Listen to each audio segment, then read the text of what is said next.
Hello दोस्तों, welcome back my channel. दोस्तों आ चुकी है फिर से और एक नॉलेजेबल वीडियो के ऊपर रिएक्शन लेकर। तो दोस्तों आज हम जिस वीडियो के ऊपर रिएक्शन देने वाले हैं उस वीडियो का जो टाइटल है इंडियाज फ्यूचर टैंक अप्रूव्ड। अब दोस्तों पूरा मामला क्या है वो तो हम लोग को वीडियो देखने के बाद ही पता चलेगा। और अगर आप लोग डिफेंस से रिलेटेड वीडियो देखना पसंद करते हो तो ऑब्वियसली चैनल को सब्सक्राइब कर लीजिए। तो वीडियो देख लेते हैं, बीच बीच में रिएक्शन देते रहेंगे। So let's start this.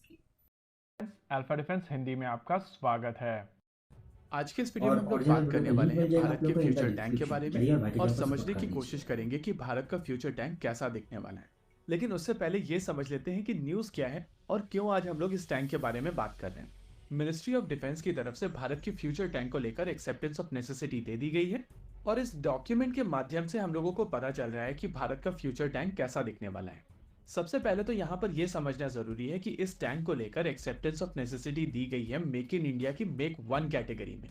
यानी कि इस प्रोजेक्ट को लेकर लगभग 90% की फंडिंग भारत सरकार की तरफ से आएगी और रिमेनिंग 10% वेंडर को अपनी जेब से डालने पड़ेंगे। ये चीज इंश्योर करेगी कि जो भी वेंडर यहाँ पर पार्टिसिपेट 90% करेंगे पूरा वो इस खर्च जो है प्रोजेक्ट को वो लेकर इंडिया सीरियस का होंगे। जो अगर गवर्नमेंट कोई प्रैक्टिकली उठाने देखा वाला जाए है। तो यहाँ पर बहुत ही मोस्ट अच्छा। लाइकली एक डिजाइन डीआरडीओ की तरफ से आएगा जो बेसिकली उनका एफएमबीटी प्रोग्राम होगा जिसको लेकर काफी पहले से काम चल रहा है। ये डिजाइन मोस्ट लाइकली किसी प्राइवेट वेंडर को as a production cum development partner के तौर पर दे दी जाएगी और एक से ज्यादा वेंडर भी यहाँ पर इन्वॉल्व हो सकते हैं। इसके अलावा यहाँ पर इंडियन प्राइवेट सेक्टर कंपनीज अपने फॉरेन ओईएम पार्टनर्स के साथ में मिलकर भी यहाँ पर इक्विपमेंट ऑफर कर सकते हैं, जैसे कि एलएनटी साउथ कोरिया के साथ में मिलकर K2 ब्लैक पैंथर ऑफर कर सकती है। हेवी व्हीकल फैक्ट्री अपने रशियन पार्टनर्स के साथ में मिलकर T14 अरमाटा ऑफर कर सकते हैं और दूसरे वेंडर्स भी यहाँ पर इन्वॉल्व हो सकते हैं। लेकिन उससे पहले आपको समझना पड़ेगा कि इंडियन आर्मी की रिक्वायरमेंट क्या है, क्योंकि एक्सेप्टेंस ऑफ नेसेसिटी डॉक्यूमेंट में कुछ और डिटेल्स भी दी। डॉक्यूमेंट के बेसिस पर कहा जा सकता है कि बहुत सारे फॉरेन ओईएम्स के टैंक यहां पर पार्टिसिपेट नहीं कर पाएंगे। सबसे पहले तो भारतीय थल सेना की तरफ से कहा गया है कि उनको एक ऐसा टैंक चाहिए जिसका वजन 55 टन से ज्यादा ना हो। हालांकि वहां पर 5% का टॉलरेंस दिया गया है, लेकिन उनकी वेट रिक्वायरमेंट 55 टन के आसपास की है। क्रू की बात की जाए तो यहाँ पर 4 का क्रू मांगा गया है और ये कम से कम 2.5 किलोमीटर की रेंज पर एपीएफ एसडीएस मारने में सक्षम होना चाहिए। अगर हीट राउंड्स की बात की जाए तो उसकी रेंज 1.6 किलोमीटर तक दी गई है और एचई राउंड्स के केस में बोला गया है कि कम से कम 5 किलोमीटर की रेंज डायरेक्ट फायर मोड में और 10 किलोमीटर की रेंज इनडायरेक्ट फायर में। वहीं अगर इसकी anti tank guided missile system की बात की जाए तो उसका प्रयोग एंटी हेलीकॉप्टर रोल में भी किया जा सके और उसकी मिनिमम रेंज 500 मीटर से लेकर मैक्सिमम रेंज 5 किलोमीटर तक होनी चाहिए। एलिवेशन और डिप्रेशन की बात की जाए तो 20 डिग्री का एलिवेशन और 8 डिग्री का डिप्रेशन भी मांगा गया है।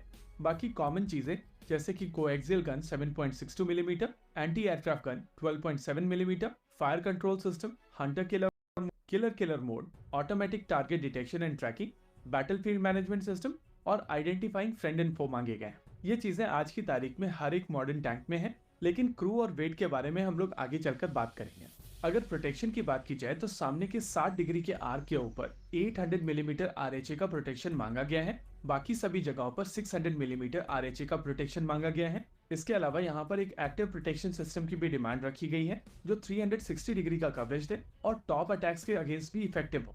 1500 हॉर्स पावर का इंजन यहाँ पर मांगा गया है। Power to weight ratio 27 HP पर टन का मांगा गया है। रेंज 400 किलोमीटर की होनी चाहिए। फोर्डिंग की कैपेबिलिटी 5 मीटर की। सॉफ्टवेयर डिफाइंड रेडियोस मांगे गए हैं। यूएवी को कंट्रोल करने की क्षमता मांगी गई है और मैन मशीन टीमिंग करने की भी क्षमता यहाँ पर डिमांड की गई। इन सभी चीजों के साथ साथ यहाँ पर 50% इंडिजिनस कंपोनेंट भी मांगे गए। ओवरऑल इन सभी रिक्वायरमेंट को अगर आप ध्यान से देखेंगे तो आपको समझ में आएगा कि आगे चलकर इसको और फर्दर रिफाइन करने की आवश्यकता है, क्योंकि अगर 4 का क्रू यहाँ पर यूज किया जाएगा तो टैंक का वजन बढ़ेगा। लेकिन क्योंकि यहाँ पर 55 टन का एक टैंक मांगा गया है तो एक ऑटो लोडर के साथ में 3 का क्रू एक ज्यादा बेहतर विकल्प होगा। लेकिन आर्मी की तरफ से एक ऐसा टैंक मांगा गया है जिसमें ऑटो लोडर भी हो, समय ऑटोमेटिक लोडिंग की भी प्रोविजन हो, साथ साथ मैनुअल लोडिंग की भी प्रोविजन। इन सभी चीजों को ध्यान में रखते हुए कहा जा सकता है कि इस समय विश्व में कोई भी ऐसा टैंक अवेलेबल नहीं है जो भारतीय थल सेना की रिक्वायरमेंट को पूरी तरीके से पूर्ण कर सके। ऐसे में डीआरडीओ की तरफ से एक ऑल टुगेदर नया डिजाइन जिसको इंडिया में प्राइवेट सेक्टर कंपनीज बनाए वही एक विकल्प दिखाई दे रहा है। इसी के साथ आज के इस वीडियो में रखते हैं केवल। तो दोस्तों वीडियो था यहीं पे खत्म। वीडियो बहुत ही नॉलेजेबल था, जानने को मिला टैंक का बारे में हम लोगों को। और दोस्तों ये जो टैंक है ये हमारा फ्यूचर टैंक होने वाला है, इसमें तो बताया गया है।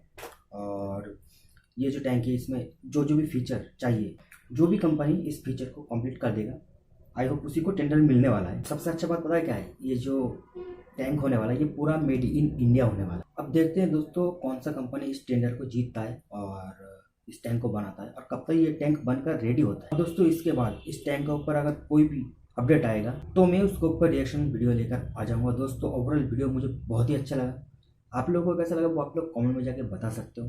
वीडियो अगर अच्छा लगा तो वीडियो को लाइक कर दीजिए, शेयर कर दीजिए। मिलते हैं नेक्स्ट वीडियो में नेक्स्ट टॉपिक को लेकर, तब तक के लिए जय हिंद, जय भारत।